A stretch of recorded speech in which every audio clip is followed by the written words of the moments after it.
Magandang araw po sa inyong lahat. Ang topic po natin sa araw na ito ay tungkol kay Kris Aquino at pagpunta niya sa Tarlac sa rally ni Vice President Leni Robredo at Kiko Pangilinan. Pero bago po ang ating balita ay huwag pong kalimutang mag-subscribe sa ating channel at pindutin ang notification bell para lagi po kayo updated sa ating mga bagong balita. Hello? Hindi kami ko may tapang, may puso para sa Pilipino. Leni Robredo, hindi kami ko may tapang, may puso para sa Pilipino. Hello! Hi! Bababa ako para mas makita niyo ako. Pero wag daw sa gilid dahil may tubig. Kasama ko po si Kuya Josh at si Bim.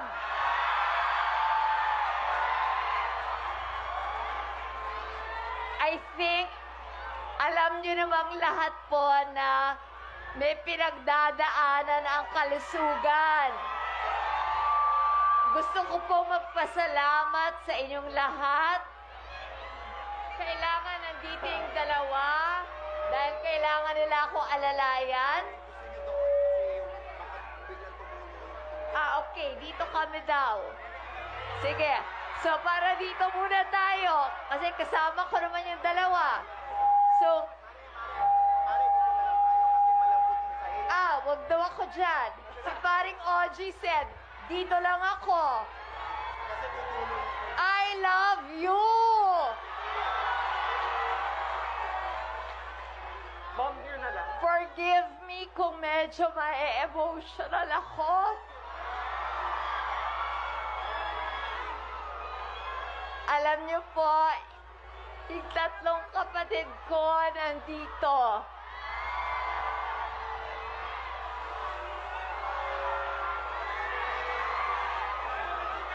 Dumating kami. The rain. Okay, wait, sandali. Si ate, si Pinky at si Biel. Okay. Thank you. Okay. Pwedeng magpatuloy po kasi yung mga doktor na kasama ko, sinabi sa akin, I only have 30 minutes at hahatakin nila ako. So, okay, ganito po yun. Number one, 9 months ago lang po, kung tutuusin, nung biglang namatay si Noy. Pero,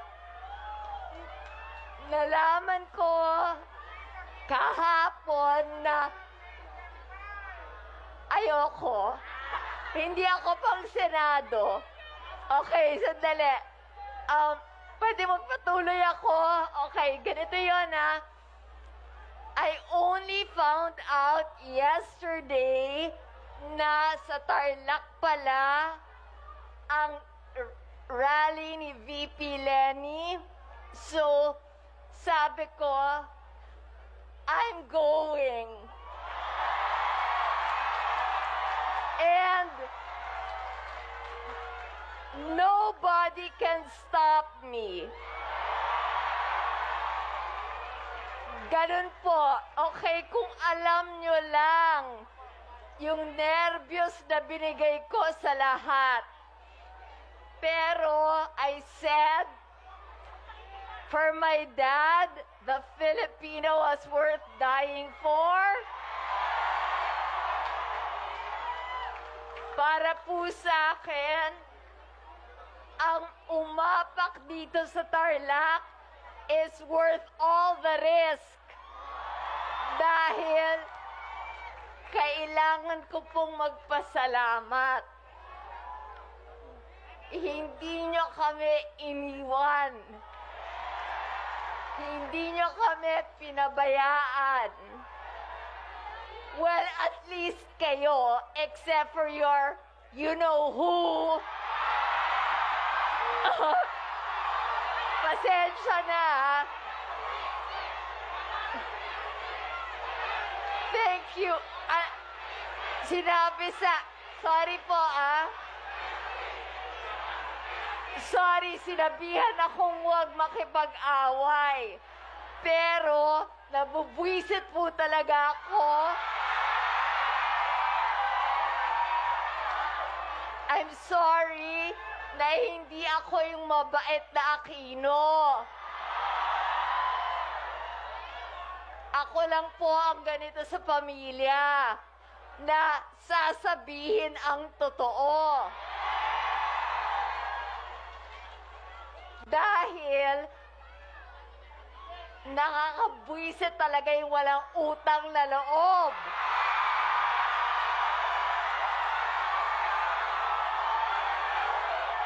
Okay, pero dead man na. Dead man na doon. Let's focus sa importante. Diba? Why am I here? Nandito ako dahil mahal na mahal ko ang pamilya ko. Kung hindi dahil sa Tarlac,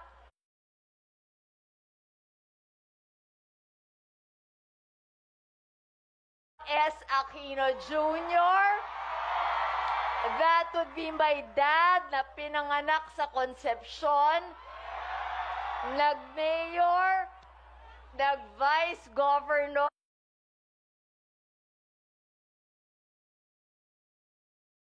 nag-senador. Dito mismo, sa 2nd District.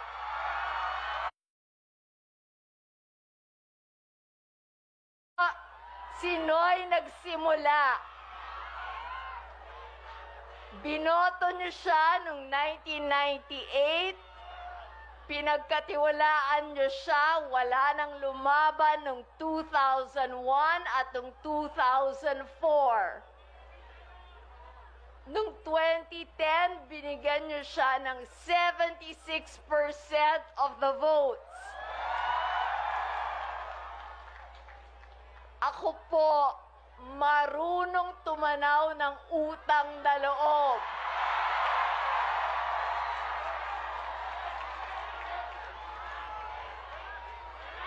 And ito po, dead man na sa kanya, Care Bears. Okay, ito, sorry, naglulusan yung mask, natatakot na sila. Dediretso po ako Ako po yung unang nag-endorse kay VP Lenny noong 2016. Why did I do it? Kasi may utang na loob ako kay Mayor Jess na naging Secretary Jessie. Inalagaan niya ako nung kampanya ni Noy. Medyo naging love-hate ang relationship namin dahil minsan sa isang araw, 22 yung stops na nilalagay niya sa schedule ko. Pero, ang importante, nanalo. So, nung namatay siya, talagang it also broke my heart. And when I met, nung tatakbo na si Kong Lenny, pumunta talaga ako sa Naga at kinampanya ko siya to be congresswoman. Naniniwala kasi ako na kung sino yung sinuportahan mo mula sa umpisa hanggang sa dulo dapat nandun ka.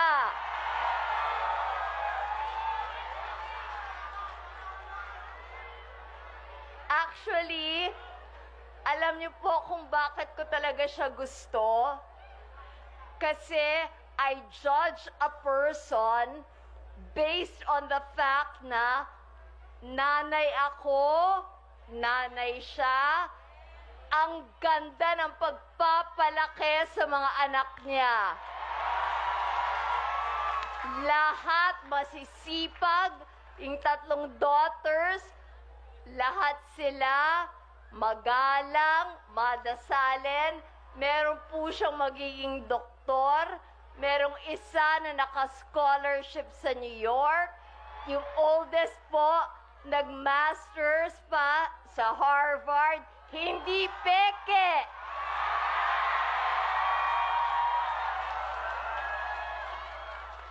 Pasensya na po, strict si Bim.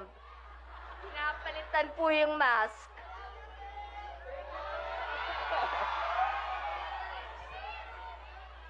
No, you talk to them. Oh, wow! Daming tao pala dito.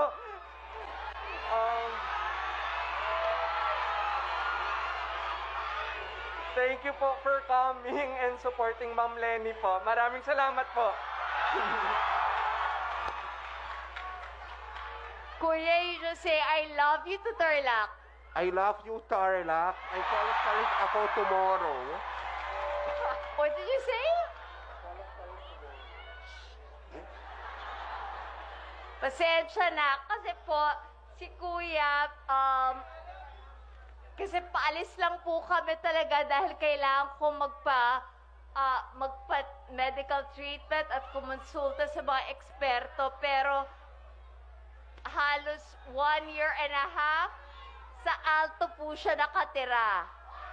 And I want to say thank you. Trying.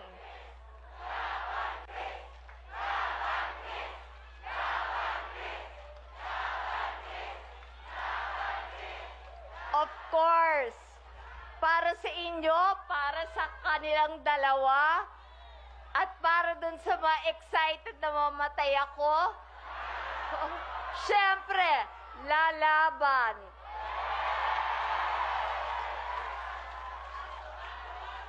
Alam niyo po, hindi pwedeng pumunta ako na wala rin akong sorpresa sa inyo. Tatawagin ko na yung tinuturing kong parang kapatid ko na dahil aalis ako, siya, come here, ang totoong anghel, Angel Locsin Arce.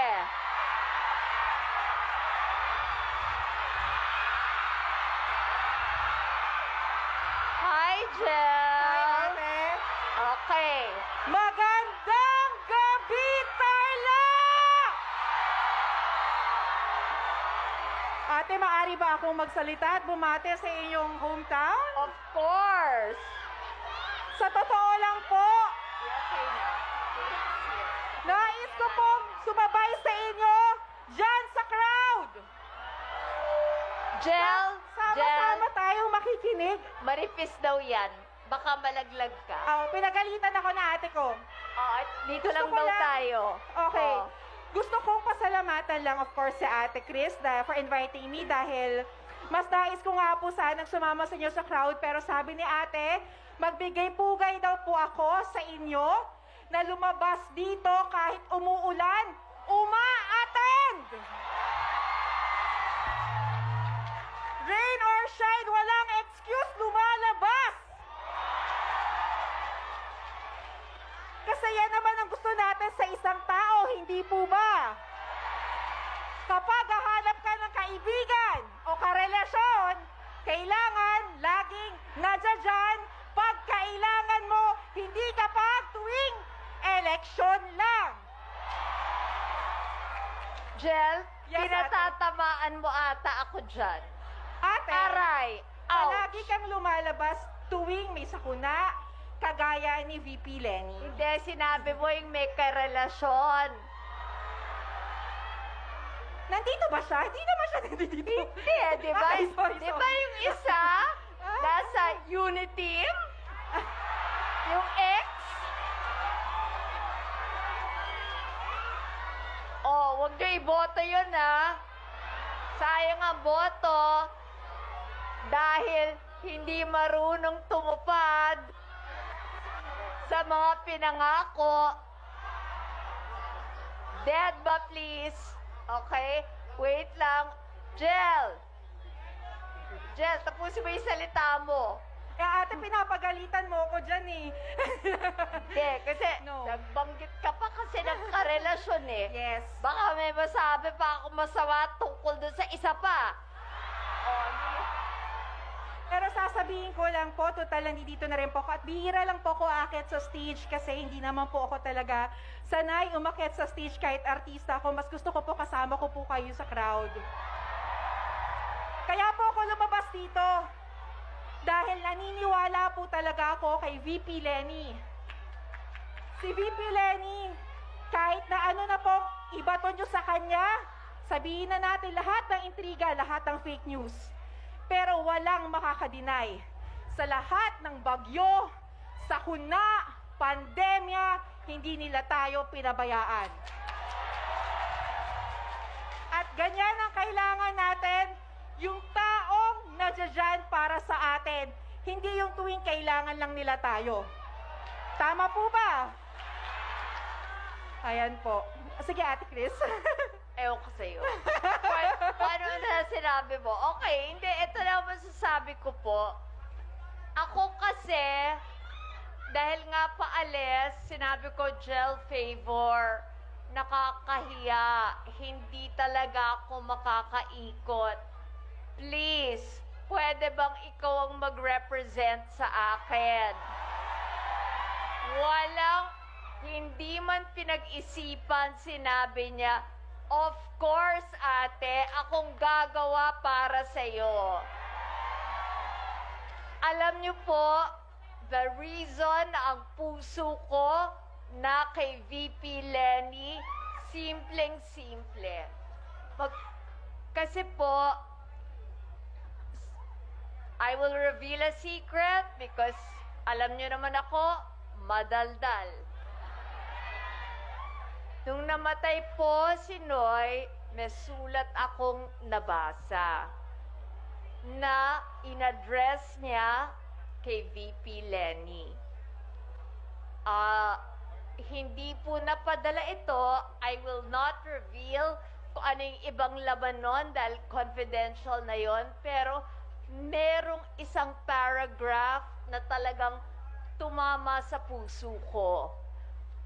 Sinabi po ni Noy, sa lahat, meaning parang sinasabi niya sa lahat ng kapartido, sa iyo ko nakikita na iisa ang pananaw, iisa ang vision, iisa, because English po yung sulat so tinatry kong maging mas madali maintindihan na sa iyo. In other words, sinabi ni Noy na sa'yo ko nakikita yung sincerity at yung ability na unahin ang mga tao bago sarili. And yung alam niyo po, nung nabasa ko yon, sinabi ko sa sarili ko, you have to fight for her. Dahil sa kanya bilib si Noy. And totoo naman marami silang qualities na pareho. Number one, kahit na kung ano-ano nang binabato, hindi pumapatol. Number two, hindi pa picture ng pa-picture lang. Number 3 na pinaka-importante, sigurado ko na kagaya ni Noy, matuwid na daan dahil hindi na nakawin ang pera ninyo. Dahil nakita ko po kung gaano kasimple siya. Naramdaman ko po yon na kung saan sila nakatira nung nag-interview ako sa kanya para po maging vice president, hindi siya umalis doon. And nakita ko po talaga na ang mga damit niya, simple. Naramdaman ko na gusto niyang magtipid. Okay. And kitang-kita ko po talaga na ang puso niya totoong may malasakit sa inyong lahat. And may respeto siya sa batas, ipaglalaban niya ang demokrasya. Nakikiusap po ako, huwag tayong pumayag na mawala itong muli. Ipaglaban po natin ang ating karapatan na never nang bumalik ang diktadurya.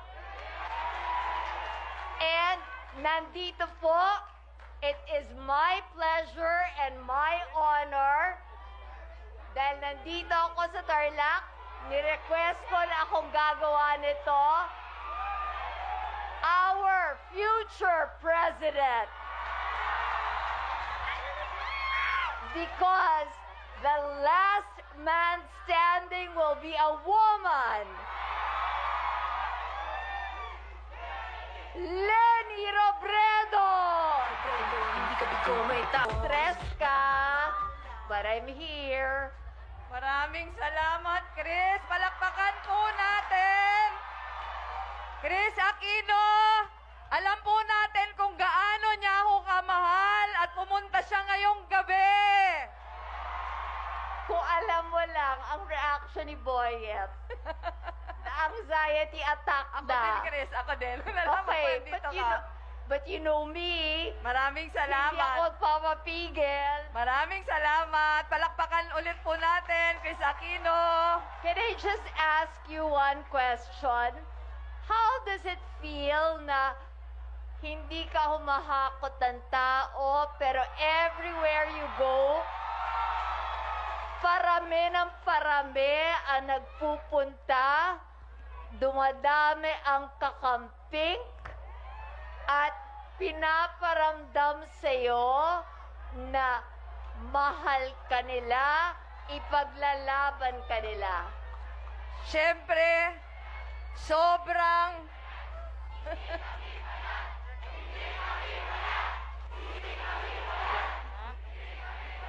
Maraming salamat. Pero alam mo, Chris, tama, hindi tayo bayad. Abonado pa. Pero alam natin na dahil na yan sa nasa itaas. Kaya maraming salamat po sa inyong lahat. Maraming salamat din po, Angel Locsin. Palakpakan po natin. Jel, bumalik ka dito kasi, ay, ewan ko sa babaeng yan. Sinabi ko talaga, Jel, may picture tayong tatlo dapat together dahil ito na lang yung chance. O, pagpatuloy mo po, VP. VP, balikan natin lang ang nakaraan. Nung gumawa tayo ng ating interview at in-air natin yung commercial at nag-online, ilang percent ka nung panahon na yon? 3%. Okay, tapos anong number ka doon sa mga... Pang-anim ako sa 6 na kandidato at that time. Tapos, VP, pagkatapos lumabas yung interview at pagkatapos ng endorsement, nasan ka na? Mabilis na nung ating pag-akyat. From number 6, mabilis tayong umakyat sa number 4, umakyat tayo sa number 3, umakyat tayo sa number 2, election day, number 1 na tayo. At tinulungan nyo po kami dito sa Tarlac. Panalo ako dito sa Tarlac. Bago ko magpaalam, alam ko